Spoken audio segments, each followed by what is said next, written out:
My name is Holly. Welcome back. Today I'm going to be telling you guys how to propagate your Pothos ivy. If you follow me on Instagram, you've probably seen my little plant baby updates where I go along my kitchen sill and along the other windowsill and just kind of show you how everybody's growing along. And I get asked a lot about how to propagate and how to keep your houseplants happy. So today I'm just going to show you a really easy way to propagate. These are the easiest plants to propagate, definitely. I got this Big Mama ivy 2 years ago from a farmer's market for $15, and she has given me, I think, 6 little babies now that have also given me more little babies. So all you're going to need are a pair of regular old scissors, a pencil, and depending on whether or not you want to do water propagation or soil propagation, you'll need a container of soil or a glass of water and some washi tape. So a little bit about soil propagation or water propagation. They yield the same results for a Pothos ivy, at least in my experience, but you'll just want to think about which you'll be able to maintain better. So if you would remember to water soil more frequently than you would remember to change out water, then you'll want to do soil propagation. But they really do yield the same results, and I'm going to do the exact same thing in both of them so you can see both ways. Okay, so let's get started. So what you're going to want to look for in the stem that you want to propagate are the little nodes. So usually they're right by a stem or a little bit below it. They should be about every inch or so, but you'll be able to see they stick out quite a bit.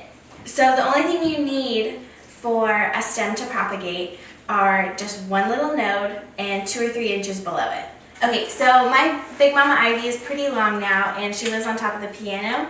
So I don't want anything that's going to hang down too far like this piece. So I really think out of all of my little legs, I guess, I'm going to choose this guy. And I'm probably going to do a lot of little propagations off of this one big piece.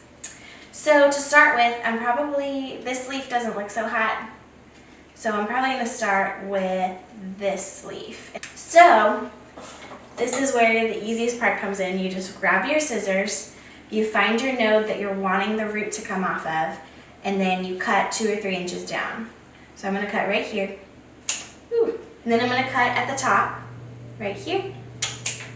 And there's my little propagation piece. Easy peasy. So I'm just going to go down the rest of this little piece that I cut off and show you where I'm going to cut the rest of them. So I do have a node right here, but I don't have 2 or 3 inches, so I'm going to go up higher and find another node. This one looks okay.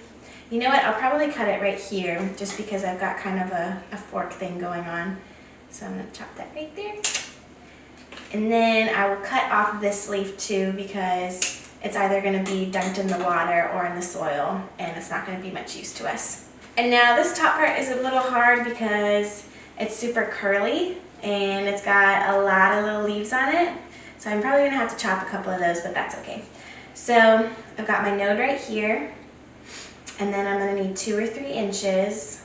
Actually, let's see what I want to do. Okay, this is the node I'm going to try to grow a root off of. So then I want 2 or 3 inches down here. So actually, I might just plant this whole little guy in the ground, just because he's super curly. So what that means is I'm going to have to chop off a lot of these pretty little leaves, and I'm sorry, but you gotta go. You gotta go so we can make more little ivy babies. Okay, so as you can see, I've got my node right here. This one's locked and loaded, ready to go. And I got my 2 inches, and I've got my pretty leaves that'll catch all the sunlight and grow the little propagation.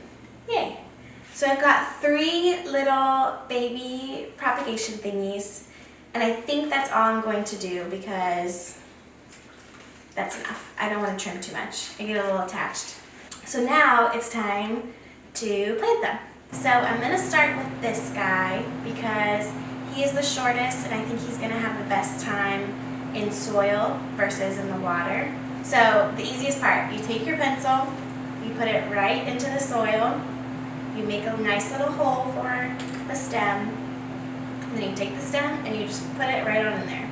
And you're going to want to make sure that your node is totally covered by the soil. So that one top node that had the 2 or 3 inches under it is going to want to be buried underneath the soil, because that's what your roots are going to come out of. So then you just make sure he's all buried, and you give him a little bit of water, and then he's all ready to go.